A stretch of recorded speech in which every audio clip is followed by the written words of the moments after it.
নমস্কাৰ মই ইফতিকাৰ আহমেদ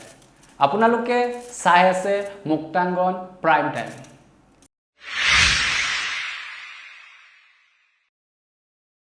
মুক্তাংগন প্ৰাইম টাইমৰ এয়া প্ৰথমটি খণ্ড আৰু আজিৰ প্ৰাইম টাইমৰ বিষয়বস্তু হৈছে কেন্দ্ৰীয় চৰকাৰে প্ৰস্তাৱ আগবঢ়োৱা লেটাৰেল এন্ট্ৰিৰ বিষয়ে সময় এতিয়া সলনি হ'ল দেশৰ প্ৰধানমন্ত্ৰীয়ে যোৱা 10টা বছৰ স্বেচ্ছাচাৰীভাৱে বিভিন্ন বিষয়ত সিদ্ধান্ত গ্ৰহণ কৰিলে নৰেন্দ্ৰ মোদীৰ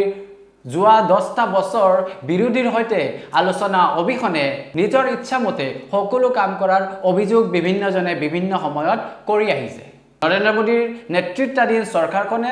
2016 চনত লেটাৰেল এন্ট্ৰিৰ ব্যৱস্থা কৰিছিল য'ত চৰকাৰৰ ইচ্ছামতে নিজৰ পছন্দৰ মানুহক উচ্চপদস্থ বিষয়া হিচাপে নিযুক্তি দিছিল ঠিক সেইদৰে 17 আগষ্ট তাৰিখে কেন্দ্ৰীয় চৰকাৰে এক জাননী প্ৰকাশ কৰে যে 45টা পদৰ বাবে য'ত সঞ্চালক সহ সঞ্চালক পৰিদৰ্শক আদিৰ পদ আছে তাত লেটাৰেল এন্ট্ৰিৰ জৰিয়তে নিযুক্তি প্ৰদান কৰা হ'ব এই জাননীখন প্ৰকাশ পোৱাৰ লগে লগে সমগ্ৰ ভাৰততে এক তীব্ৰ প্ৰতিক্ৰিয়া প্ৰকাশ পাইছে তাৰ পিছতেই কেন্দ্ৰীয় চৰকাৰে 20 আগষ্ট তাৰিখে জাননীখন উঠাই ল'বলৈ বাধ্য হৈ পৰে 2016 চনত কেন্দ্ৰীয় ৰাজ্যমন্ত্ৰী জিতেন্দ্ৰ সিঙে কৈছিল যে লেটাৰেল এন্ট্ৰিত সংসদত সৰ্বদলীয় সন্মতি ক্ৰমেহে নিযুক্তি দিয়া হ'ব আৰু তাৰ বাবেই 2024 বৰ্ষত বিৰোধী দলৰ বিৰোধিতাৰ বাবে এই জাননীখন উঠাই ল'বলৈ বাধ্য হৈ পৰে এতিয়া প্ৰশ্ন হয় যে 2016 চনৰ পৰা 2024 চনলৈ যিবোৰ নিযুক্তি দিয়া হ'ল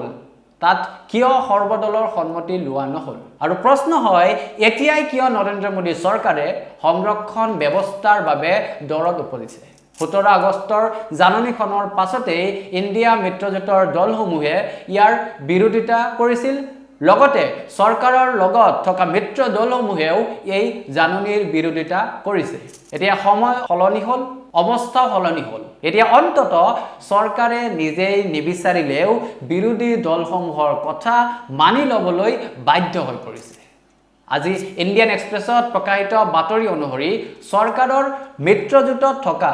জনতা দল ইউনাইটেডৰ নেতা কেচি ত্যাগীয়ে এই বুলি কয় যে এই বিষয়টো এটা চিন্তাৰ বিষয় সংৰক্ষণ ব্যৱস্থা নথকাৰ বাবেই তেওঁ এই ব্যৱস্থাটোৰ বিৰোধিতা কৰে ইয়াৰ পূৰ্বে কেবিনেট মন্ত্ৰী চিৰাগ পাছোৱান এই ব্যৱস্থাটোক সংৰক্ষণৰ দোহাই দি বিৰোধিতা কৰিছিল কিন্তু টিডিপিয়ে এই ব্যৱস্থাটোৰ সমৰ্থন কৰিছিল 20 আগষ্টত লেটাৰেল এন্ট্ৰিৰ জাননী উঠাই লৈ কেন্দ্ৰীয় মন্ত্ৰী জিতেন্দ্ৰ সিঙে ইউপিএছচিলৈ এইদৰে পত্ৰ লিখি কয় যে লেটাৰেল এন্ট্ৰিক 2005 চনৰ প্ৰশাসনিক সংশোধন প্ৰতিবেদনে মঞ্জুৰি প্ৰদান কৰে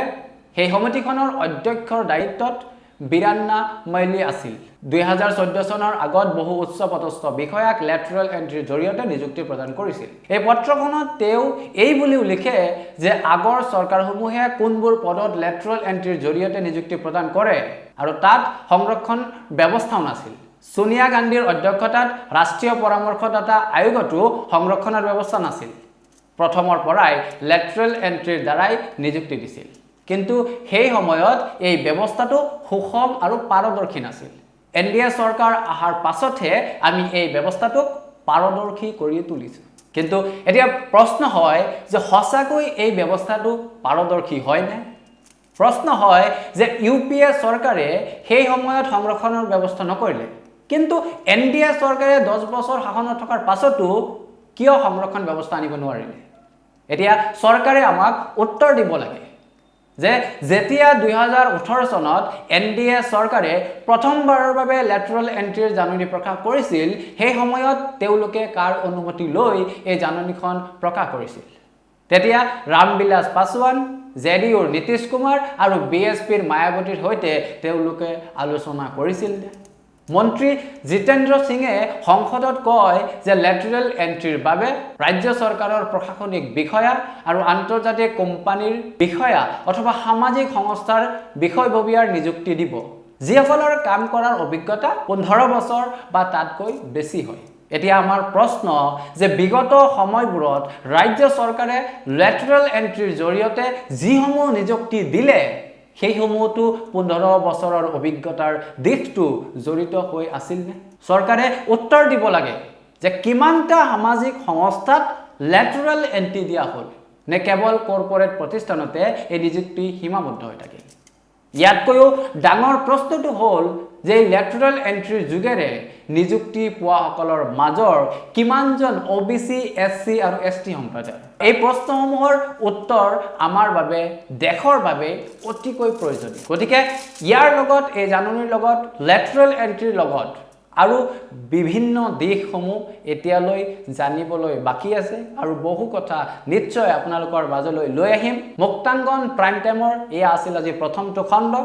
প্ৰত্যেক দিনা সন্ধিয়া 8 বজাত আপোনালোকৰ মাজলৈ লৈ আহিম মুক্তাংগন প্ৰাইম টাইমৰ এটি বিশেষ খণ্ড গতিকে আজি আমি কথা পাতিলো লেটাৰেল এন্ট্ৰিৰ বিষয়ে জানিলো এই এন্ট্ৰিৰ ভিতৰত বা এই ধৰণে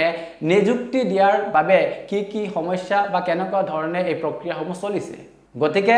এই বস্তুসমূহ আৰু বিশেষভাৱে জানিবলৈ আমি আৰু বস্তু জানিব লাগিব চাব লাগিব তেতিয়ালৈকে আপোনালোকে এই বস্তুখিনিৰ ওপৰতো সম্পূৰ্ণভাৱে নজৰ ৰাখক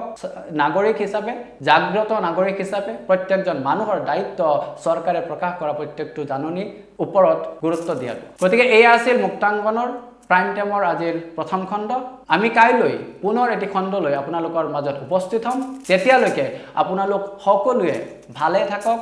আৰু চাই থাকিব মুক্তাংগন নমস্কাৰ মই ইফতিকাৰ আহমেদ